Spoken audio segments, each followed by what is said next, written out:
मुगल शासन 17वीं शताब्दी के आखिर में और 18वीं शताब्दी की शुरुआत तक चला और 19वीं शताब्दी के मध्य में समाप्त हुआ। आपको बता दें, मुगल वंश का संस्थापक बाबर था।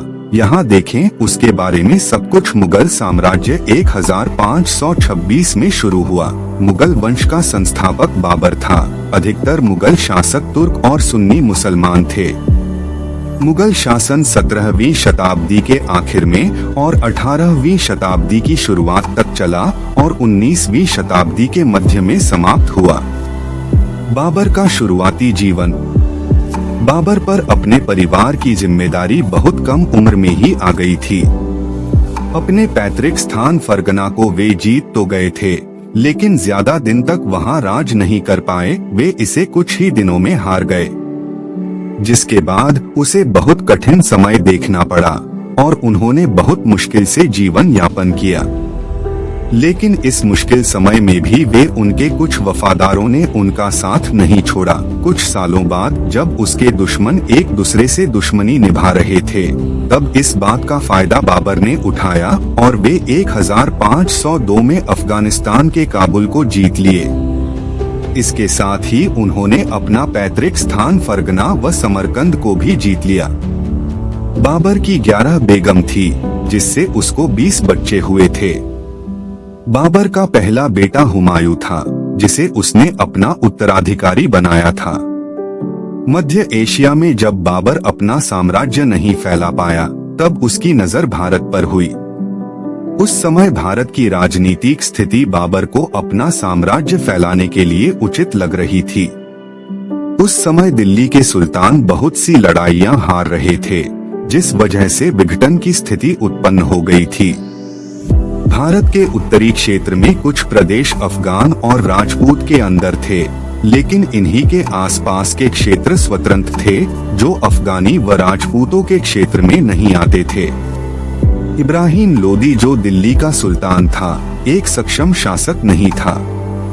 पंजाब के गवर्नर दौलत खान इब्राहिम लोदी के काम से बहुत असंतुष्ट था।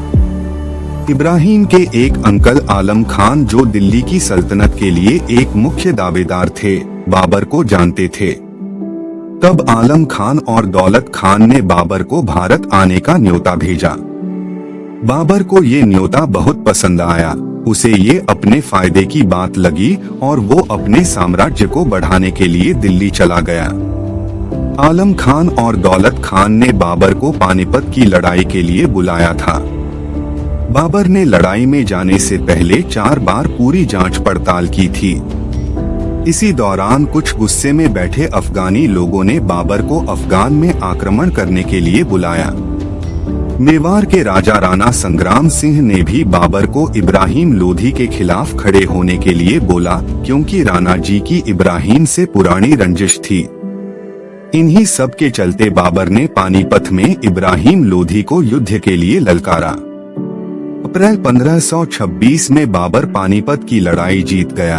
अपने को हारता देख इस युद्ध में इब्राहिम लोधी ने खुद को मार डाला। सबको ये लगा था कि बाबर इस लड़ाई के बाद भारत छोड़ देगा, लेकिन इसका उल्टा हुआ। बाबर ने भारत में ही अपना साम्राज्य फैलाने की ठान ली। भारत के इतिहास में बाबर की जीत पानीपत की पहली जीत कहलाती है। इसे दिल्ली की भी जीत माना गया। इस जीत ने भारतीय राजनीति को पूरी तरह से बदल दिया। साथ ही मुगलों के लिए भी ये बहुत बड़ी जीत साबित हुई। पानीपत की जीत के बाद भी बाबर की स्थिति भारत में मजबूत नहीं थी। राणा संग्राम ने ही बाबर को भारत का न्योता दिया था। उन्हें लगा था वो वापस काबुल चला जाएगा, लेकिन बाबर का भारत में रहने के फैसले ने राणा संग्राम को मुसीबत में डाल दिया।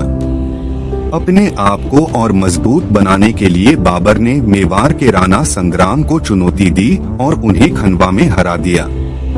राणा संग्राम सिंह के साथ कुछ अफगानी शासक भी जुड़ गए थे, जिसके बाद उन्होंने अफगान चीफ को भी हरा दिया।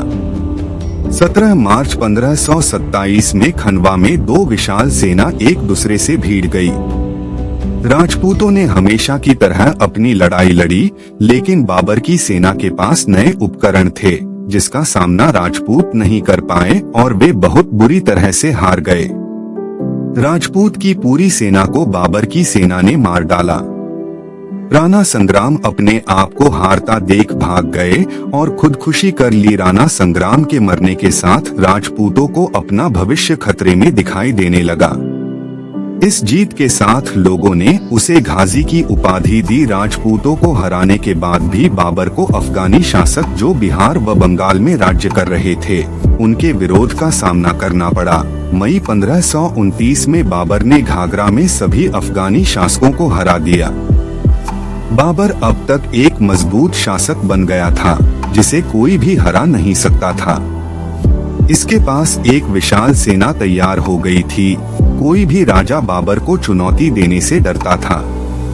ऐसे में बाबर ने भारत में तेजी से शासन फैलाया। वो देश के कई कोनों में गया और वहां उसने बहुत लूट मचाई। बाबर बहुत धार्मिक प्रवृत्ति का नहीं था।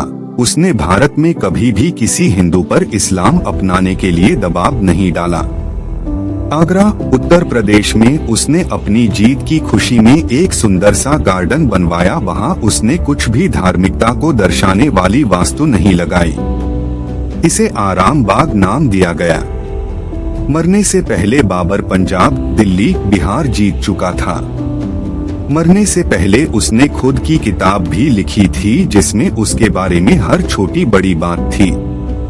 बाबर का बेटा हुमायूं था। कहते हैं जब वो 22 वर्ष का था तब एक भयानक बीमारी ने उसे घेर लिया। बड़े से बड़े वैद्य हकीम उसकी बीमारी को ठीक नहीं कर पा रहे थे। सबका कहना था अब भगवान ही कुछ कर सकते हैं।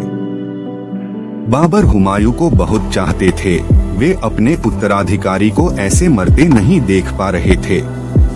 तब उन्होंने एक दिन हुमायूं के पास जाकर भगवान से प्रार्थना की कि वो चाहें तो उसकी जान ले ले, लेकिन हुमायूं को ठीक कर दे। उसी दिन से हुमायूं की हालत सुधरने लगी।